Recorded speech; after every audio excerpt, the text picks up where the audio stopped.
Why are you in a new situation, would you say, Jonathan? I mean, in the NFL, it's very hard to play your entire career on 1 year. New regime came in, they had a path that they wanted to follow, and I wasn't a part of that. So, I mean, I got to give them a lot of credit for doing me a favor and releasing me when they did. But things just didn't work out for whatever reason. But super excited, super excited to be part of this new team and reunite with Coach O'Connell. And yeah. I mean, I was around the Vikings for a weekend in London last year, and the vibe was awesome. I mean, you could just sense it. You could sense the energy and the communication skills and the message from the head coach permeated everywhere. Yeah. Coaching staff and the locker room. You could see it. You could feel it. And I'm wondering if you got that sense even just in the first few conversations you've had with the Vikings. Yeah, one of the things that was very important to me when I was looking for a new team is I wanted to go to a team that had the right culture. The NFL is already hard enough. You know what I mean? Nobody wants to go to work with an organization where guys are only showing up for paychecks. They're only worried about personal numbers, and the culture is just not really what it needs to be to win. I mean, it's hard to win without a good culture. So when I talked to Coach O'Connell and Coach Flores and just all the guys over there in Minnesota, it really felt like they were building something special and they had built something special, and I just wanted to be a part of that. And so did you ask about the quarterback situation before signing on the dotted line? Was that part of your conversations with them? To be honest, no. I think as a free agent, it's easy to get into the fact that, like, I want to go somewhere where I'm going to win. But winning is a year-to-year thing in the NFL. I mean, you look at the 49ers, they went to the Super Bowl and then they missed the playoffs the next year or whatever it was. Like, so you really can't look at what they did last year and be like, oh, this is, you know what I mean? So it's hard. I think for me, it was the situation I was going to be put in as defensive tackle, the culture they built. And, I mean, yeah, I think those are the two biggest things. And in terms of that, so are you under the assumption it is J.J. McCarthy that is going to be in shotgun under center week one in your first game in purple, Jonathan? I'll be honest with you. I have absolutely no idea what any of that situation is going on. I just know that when we do start, I got to be ready. As far as the quarterback, I think that's a question for Coach. I would have no idea. I just got there, and even if I had been there, I'm a D tackle, so I really only focus on my side of the football. In terms of that, what was your first conversation with Brian Flores like, Jonathan? Yeah, I was just interested to see how he was going to use me. We know they have JG and Van Ginkel, and he was just talking about creating space on the inside and allowing our rushers to go rushing. Obviously, as a D tackle who loves to get at the quarterback, that's just a dream situation. I mean, I think that defense was already top 2 or top 3 last year, so to be able to come in and help in any way possible is a dream situation for me. I've got Jonathan Allen here entering year 9 in the National Football League. That's a juicy number, man. You don't see a lot of people sometimes reach that. That's like double the average length of an NFL career plus. Yeah, right? It's funny. When I first came in the league, Ziggy Hood was a 10-year vet, and I just remember looking at him like, wow, like you are so old.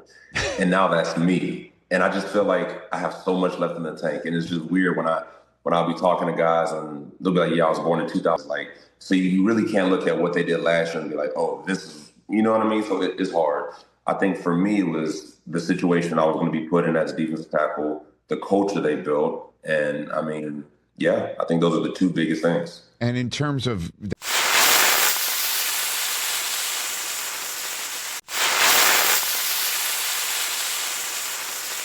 Jonathan's journey in the NFL has been one of transformation, adaptability, and the realization that the league's landscape is constantly shifting. Reflecting on his time with the previous team, he acknowledges the challenges of remaining with one organization for an entire career, especially when a new regime comes with a distinct vision.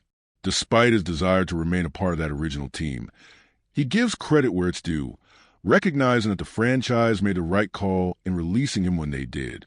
But as with all professional athletes, the business side of the game is ever present, and Jonathan is quick to shift focus in the past to the exciting new chapter ahead. He's not just happy to be with a new team. He's thrilled to reunite with his former coach, Kevin O'Connell, and take on this new opportunity with a squad he feels truly aligned with. His first interaction with the Minnesota Vikings, albeit brief, just a weekend during a game in London, left a lasting impression. He spoke candidly about the team's energy and the palpable sense of unity that permeated both the coaching staff and the locker room. Jonathan sensed that there was something special happening in Minnesota, a culture that was being cultivated to thrive not just on the field, but in the team's day-to-day environment. The focus wasn't on personal accolades or just collecting paychecks, but on building something sustainable, something that could drive the franchise to success. For Jonathan, that was a pivotal factor in choosing his new home. The NFL is grueling, and the battle to succeed is relentless. He knows that without the right culture, winning is almost impossible. When asked about the quarterback situation and how it factored into his decision to join the Vikings, Jonathan was refreshingly honest.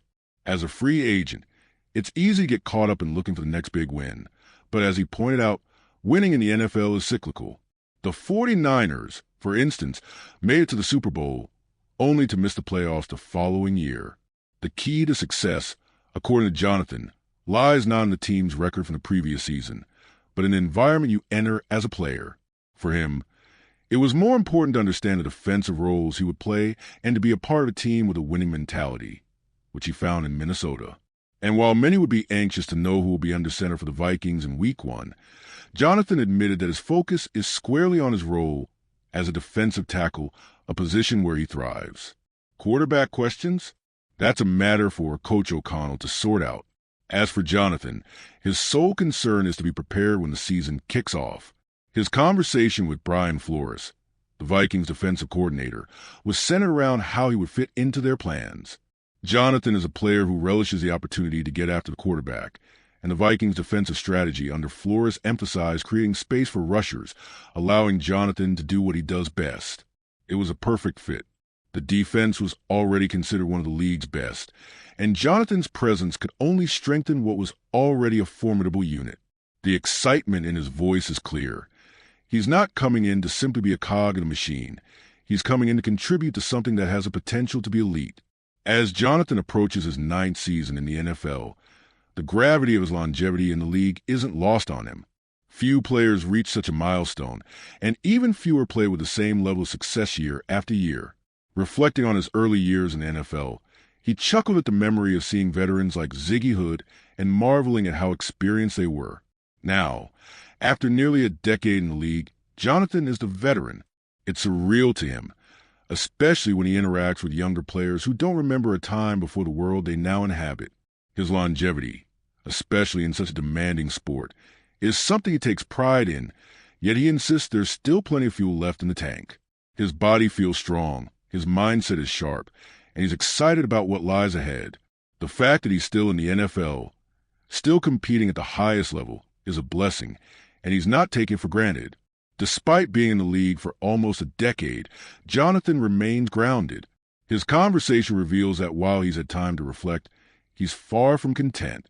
He's still driven, still passionate about the game, and still eager to contribute to a team that he believes has the right pieces in place for success. His story is a testament to the resilience and dedication required to survive in the NFL. And with his new chapter with the Minnesota Vikings, Jonathan is ready to prove that he's far from done. The road ahead is full of uncertainty, but one thing is clear. Jonathan is focused, prepared, and eager to make his mark as part of a team that shares his ambition and drive.